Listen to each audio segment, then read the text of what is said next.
Esta es una producción de Grupo Fórmula. Bueno, de viva voz, me da muchísimo gusto darle la bienvenida a este espacio al maestro Enrique Pérez Quintana, profesor de la UNAM, analista político y especialista en medios de comunicación. Buenos días, maestro, bienvenido. Buenos días, Domina. Gusto de saludarte y a ti y a todos los amigos de Fórmula. Muchas gracias, maestro. A ver, vamos a partir, si le parece, del hecho de darle lectura a todo este affair que tiene el INE, el gobierno, la Suprema Corte. Esta decisión de no aplazar más la consulta ciudadana, ¿qué tan bien le viene al país? Sobre todo por la forma en la que se ha hecho. De forma fast track, la Suprema Corte dijo, va porque va y el INE se tiene que ajustar al presupuesto.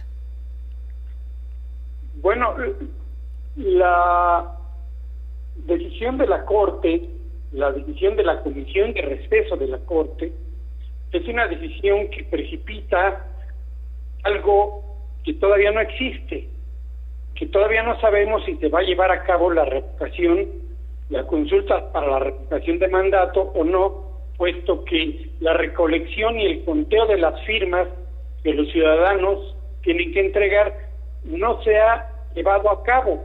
O sea, es algo que estamos hablando de algo que todavía no, que puede que no suceda nunca, y que el presupuesto que entregó la Cámara de Diputados no se vaya a utilizar y que a lo mejor no se realiza la consulta.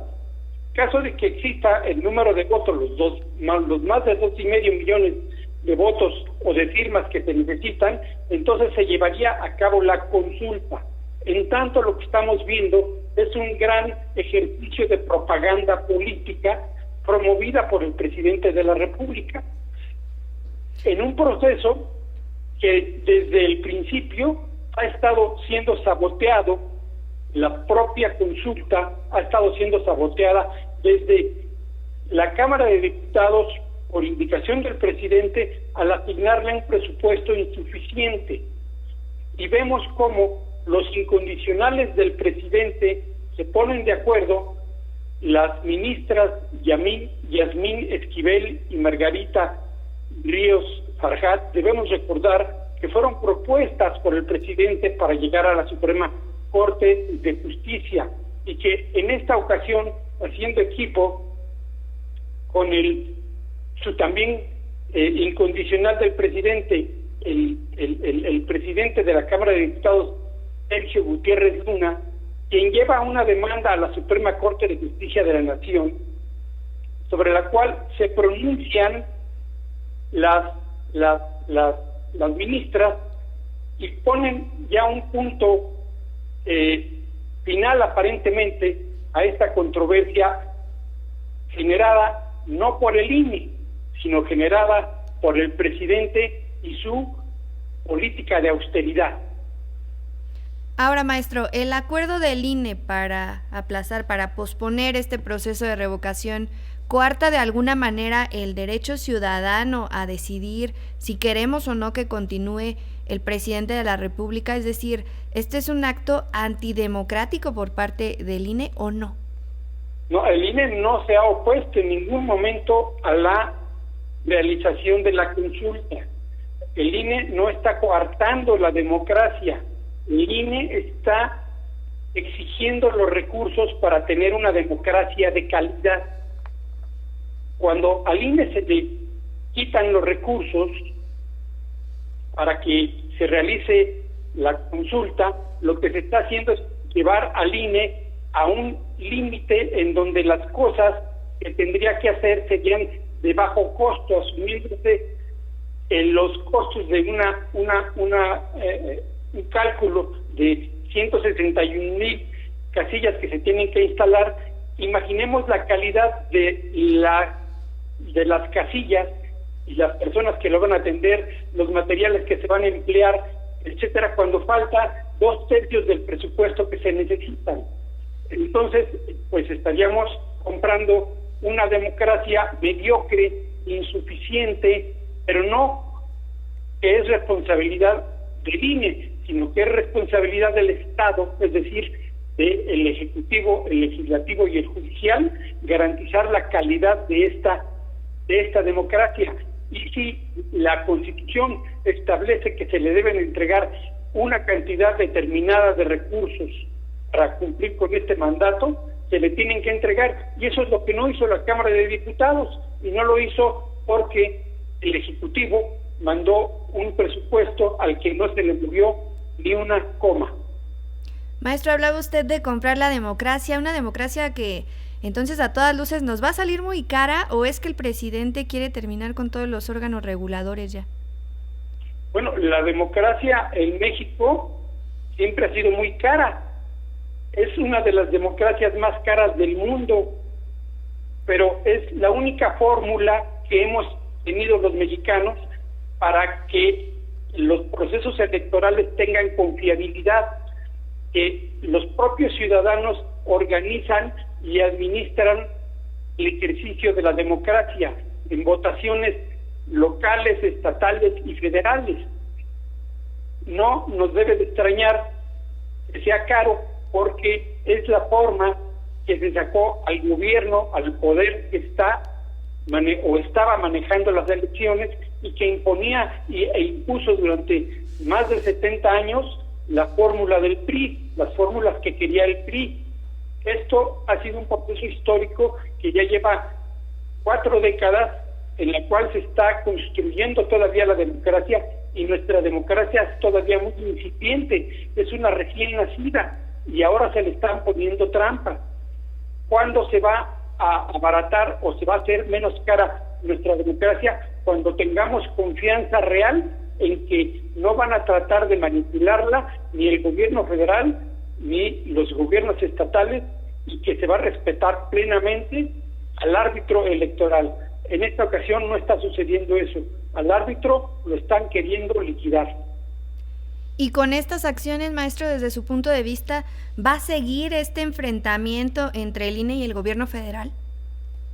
Desde luego que va a seguir, porque esta es apenas la primera parte de una película que vamos a ver, en el que el final siempre lo va a protagonizar el presidente de la República. El presidente de la República está en el papel, en esta película, de su papel preferido, el de ser una víctima. Si las elecciones, con los escasos recursos, con los 1.503 millones que se le están entregando al INE, y que es previsible que la calidad de las elecciones sea precaria, si salen mal los resultados, el presidente va a cuestionar al INE. Claro. Y entonces va a decir que el INE no hizo bien su trabajo. Y entonces él será la víctima, dirá que los mexicanos no fueron bien representados y que los mexicanos no deben de confiar en una institución que no sabe hacer su trabajo. No vamos a sacar al presidente de este discurso, cuando el INE no va a poder hacer bien su trabajo porque el gobierno no le está entregando los recursos que necesita para hacer bien su trabajo. Entonces, claro que vamos a ver todavía más. Esto apenas empieza, va a terminar después de abril, después de que se lleve a cabo la consulta. Efectivamente. Maestro, pero hay muchos allegados del presidente López Obrador que ponen como argumento que en otros países, sobre todo de la región, vamos, para hacer una comparativa con un nivel o con una moneda más o menos similar a la nuestra, no nos vamos muy lejos a Europa, Estados Unidos, Canadá, no, países de México hacia abajo, que sí realizan las consultas populares con menos presupuesto. Entonces, ¿cómo entender esto? ¿Son patadas de ahogado? ¿Qué nos puede decir al respecto de este argumento que mucho se ha dicho? Bueno, evidentemente se realizan consultas que son mucho más baratas, pero también tenemos que tomar en cuenta que eso que se dice que es más barato es porque la población es menor. O sea, México es un país, los cálculos para poner el número de casillas y tener el número de distritos electorales y el número de representantes en el legislativo, etcétera, tienen que ver con la población, y por eso se habla de poner 161,000 casillas, ¿sí? Entonces esto significa un gasto. Claro que son más baratas porque la población es menor, y los cálculos y las legislaciones de esos países tienen otras fórmulas diferentes a la nuestra. Claro. Maestro, a ver, en dado caso de que se entreguen las firmas correspondientes, que todavía hay algunas, todavía tenemos tiempo, vaya, para eso. En Pues el supuesto de que 24 horas 24 horas. Efectivamente. En el supuesto de que se presenten estas firmas, que no, pongámosle el panorama, que no haya mayor problema, que no se diga que hay más firmas falsas que buenas, que se vaya a hacer la consulta popular. ¿Qué implicaciones tendría esto para el INE? Además de las económicas, por supuesto que ya nos comentó, pero ¿qué otra implicación tendría para el INE? Bueno, pues el asunto en el Poder Judicial, en la Suprema Corte de Justicia, todavía no termina. Vimos ahorita cómo las ministras precipitaron una situación y favorecieron con ello la posición del presidente. Todavía no termina, todavía está la demanda del INE en la Suprema Corte de Justicia para que la Suprema Corte de Justicia se pronuncie acerca de la insuficiencia presupuestal. Eso todavía no ha sucedido porque precisamente el ministro Juan Luis González Alcántara dijo que no se podía pronunciar al respecto porque todavía no era un hecho que se realizara la consulta. Entonces tenemos que esperar a que esto también suceda y tendría que ser la Suprema Corte. Yo no sé si sea otra vez esta comisión que contradice lo que había dicho este ministro, si esta comisión de Yasmín Esquivel y Margarita Ríos Farjat, repito, propuestas por el presidente López Obrador en la Cámara, en la Corte, todavía no termina, es un asunto que está inconcluso. Entonces, suponiendo que se juntara el número de firmas, ¿qué sigue? Bueno, pues esperar la resolución de la Suprema Corte sobre esta demanda del INE, y si tampoco si insisten en que el presupuesto es suficiente, los 1.503 millones, entonces el INE tendrá que llevar a cabo la organización de esta consulta, y ya dijo el consejero del INE, Ciro, que la va a llevar y que va a acatar lo que la Suprema Corte le imponga. Claro.